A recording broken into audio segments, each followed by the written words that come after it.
Et voilà, bonjour à tous.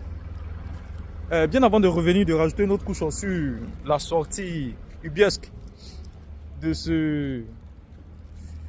cet incompétent Adjaro, alias Seredo, alias Adjaro, je veux ici apporter un droit de réponse quand même à Chris Yapi. Oui, Chris Yapi, parce que le jeu dans lequel il est, c'est un jeu trouble. On ne sait pas au juste ce que Chris Yapi peut apporter à l'opposition. C'est-à-dire qu'il est dans une opposition opposée. Il est en même temps dans cette opposition et il combat certains membres de l'opposition. Aujourd'hui, tous les capteurs sont braqués sur Johnny Pacheco. C'est lui la référence mondiale en matière d'information. Et toi, tu veux décrédibiliser Johnny Pacheco. C'est-à-dire, tu veux attirer les faveurs, les capteurs des Ivoiriens sur toi. Parce qu'aujourd'hui, quand on regarde ton audience, plus personne ne s'intéresse à ce que tu dis parce que tu mens beaucoup. Oui, Chris Yapi, tu es un gros menteur, tu mens beaucoup. Tu mens beaucoup. Et on a l'impression que toi, ton combat, c'est juste positionner Guillaume Soro comme le leader générationnel. C'est-à-dire tout leader de la nouvelle génération qui émerge, toi, tu es contre. Même Charles Blé Goudé, qui est déjà couché, qui est dépourvu de tous ses droits, les droits les plus élémentaires, pouvant même faire de lui, serait-ce qu'un simple votant, un simple électeur, il ne les a pas. Donc aujourd'hui, là, Charles Blé Goudé est dans la même situation que Guillaume Soro. Oui, oui. Charles Blé Goudé aujourd'hui, là, il est dans la même situation que Guillaume Soro. Mais malgré ça, là, tu l'attaques. Tu fais des vidéos pour t'attaquer à Charles Blé Goudé. Également, le président Tidiane Thiam, opposant farouche aujourd'hui à Alassane Ouattara. Contre qui aujourd'hui Alassane Ouattara est en train de mener toutes les stratégies pour disqualifier. Mais malgré cela, là, tu vois très bien que l'homme, il est attaqué de la manière la plus virulente possible. Mais malgré cela, tu t'attaques quand même à lui. Tu fais des capsules où tu t'attaques à Tidiane Thiam. Tout simplement parce que toi, ta conception, c'est de positionner Guillaume Soro comme le leader générationnel. Mais nous, on n'est pas dans ce combat-là. Nous, notre combat, il est contre Alassane Ouattara. Que ce soit Laurent Gbagbo qui arrive au pouvoir, que ce soit le président Guillaume Soro, que ce soit Guillaume Soro, que ce soit Tidiane Thiam, c'est aux Ivoiriens de faire leur choix. Mais nous, notre souhait, là, c'est que Tidiane Thiam prenne le pouvoir pour une transparence et pour une réconciliation véritable. Donc moi, c'est mon choix. Mais cela n'empêche pas aux militants du PPACI de porter leur choix sur le président Laurent Gbagbo. Donc aujourd'hui, notre combat là, c'est que tout le monde ait son nom inscrit sur la liste électorale. C'est un combat rationnel qu'on mène pour l'opposition. Mais toi, ton combat là, il est extrême. Ton combat, il est purement en faveur de Soro Guillaume. On ne peut pas te l'empêcher parce que tu es partisan de Soro Guillaume. Mais descendre certains partisans, certains leaders de l'opposition pour la cause unique de Soro Guillaume, nous disons non. Et c'est ça ton combat. Aujourd'hui, Johnny Pacheco nous a dit que la voiture, c'est Adjoumani, le ministre Adjoumani qui a acheté. C'est ce que Johnny Pacheco nous a dit. Et tous les capteurs, tous les Ivoiriens aujourd'hui, voilà, ont fédéré leurs énergies autour des révélations de Johnny Pacheco. Mais toi, qu'est-ce que tu fais puisque tu es en manque d'audience?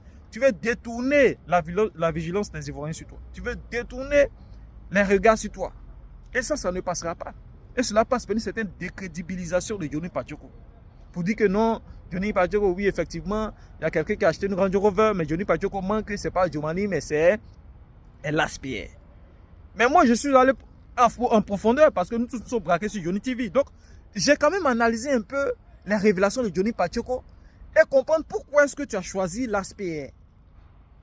Oui, je comprends maintenant pourquoi tu as choisi l'Aspire. Parce que Johnny Pacheco, dans sa révélation, nous a tous dit que lorsqu'il est allé investiguer, parce qu'il était en mission, donc lorsqu'il allait au niveau de la présidence, quand il avait dit qu'il savait qui était Chris Yapi, et que tout le monde cherchait à avoir ces révélations, à savoir qui était Chris Yapi, il avait été invité au niveau de la présidence. Et quand il y allait, il a rencontré l'Aspire dans le couloir de la présidence, qui lui a demandé, Johnny, qui est Chris Yapi? Et Johnny, ne voulant pas révéler l'identité de Chris Yapi, n'a pas parlé. Il n'a pas voulu parler. Et à l'Aspire de retorquer pour dire, nous tous on sait que c'est Cissé Bakongo. Nous tous on sait que c'est Cissé Bakongo. Donc le fait que Johnny ait fait cette révélation, que l'Aspire ait dit qu'il sait que c'est Cissé Bakongo, là il faut faire une analyse pour dire que c'est l'Aspire qui a acheté la voiture là pour Kadi Touré. Pour que certains militants RHDP, qui peut-être ne vont pas dire ouvertement, voilà, qui sont contre Johnny Pacheco, mais qui, à leur fort intérieur, savent que Johnny Pacheco est dans la vérité, et même condamnent de manière subtile ce que les quatre font, vont donc orienter leur haine sur l'aspect. Parce que l'aspect cherche à comprendre qui est Chris Yapi. Voilà comment est-ce que tu as détourné cette analyse de Johnny Pacheco sur l'aspect. Sinon, nous tous là, on sait que ce n'est pas l'aspect. Laisse le monsieur, il fait ses œuvres caritatives. Hein? Sa charité là, il le fait. Moi, souvent même, je salue un peu les initiatives qu'il fait au niveau de Korogo. Il faut laisser le monsieur. Parce que toi, ton objectif, c'est de descendre la plupart des cadres du RHDP qui sont contre Guillaume, qui sont contre toi. Hein? Il faut les mettre contre, il faut les opposer aux militants RHDP. Hein? Donc toi, ton combat là, c'est purement pour la récupération du nord de la Côte d'Ivoire. Nous tous, on voit dedans, on comprend. Et c'est le combat aujourd'hui qui t'oppose au RHDP parce que vous partagez le même électorat. C'est tout. Il n'y a rien d'autre derrière. Tu partages le même électorat que le RHDP. Donc aujourd'hui, tous les cadres RHDP qui ne sont pas sur ta ligne de mire, il faut les combattre. Johnny a dit que c'est Adjoumani. Parce qu'Adjoumani n'est pas du Nord. Toi, tu veux orienter les choses sur un nordiste pour que les nordistes soient contre ce dernier-là. Non, non, non, non, non. C'est Adjoumani, là, Pierre, tu mens. Et voilà encore un mensonge que tu as sorti. Hein? Quand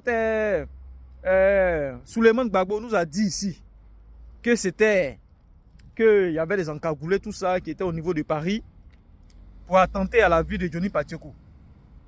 Hein? Mais toi, tu es sorti derrière pour dire que parmi les encagoulés, la figure Awassa, c'est lui qui a versé du sang devant la résidence du Bédi. Tu es sorti pour nous dire qu'Awassa figurait donc parmi ces encagoulés-là. Et surprise générale, dans un live de John, on voit Awassa en direct de Boaké, qui dit que lui, il est à Boaké. Ah! Chris Yapi. Voilà pourquoi aujourd'hui, là, c'est-à-dire tu as perdu ton audience. Parce que tu mens, il y a trop de mensonges dans ce que tu dis. Depuis 2020, tu as apparu de manière brusque comme ça dans nos vies. On ne sait même pas ce que tu racontes, mais le monsieur, il est toujours au pouvoir. Il y a trop de mensonges, il y a trop de paflotage dans ce que tu racontes là. Tu mens beaucoup. Maintenant, comme c'est une voix robotisée là, donc ça acquiert une fausse obligation sur l'inconscient des gens. Parce que ce n'est pas une personne comme ça qui vient faire des révélations. Si c'est une personne comme ça n'aura pas un impact fort. Donc comme c'est un robot, ce sont des écrits. Ou bien c'est quelqu'un qui est en train de lire et puis on met ça sur une voix robotisée. Donc ça qui a une certaine véracité sur notre inconscient. Mais aujourd'hui là, on sait que tu es un menteur, Chris Yapi. Tu ne vas pas nous détourner de Johnny Pacheco. Hein. Aujourd'hui là, nous tous on est focalisés sur Johnny Pacheco. C'est ça la vérité, les gars, on est ensemble.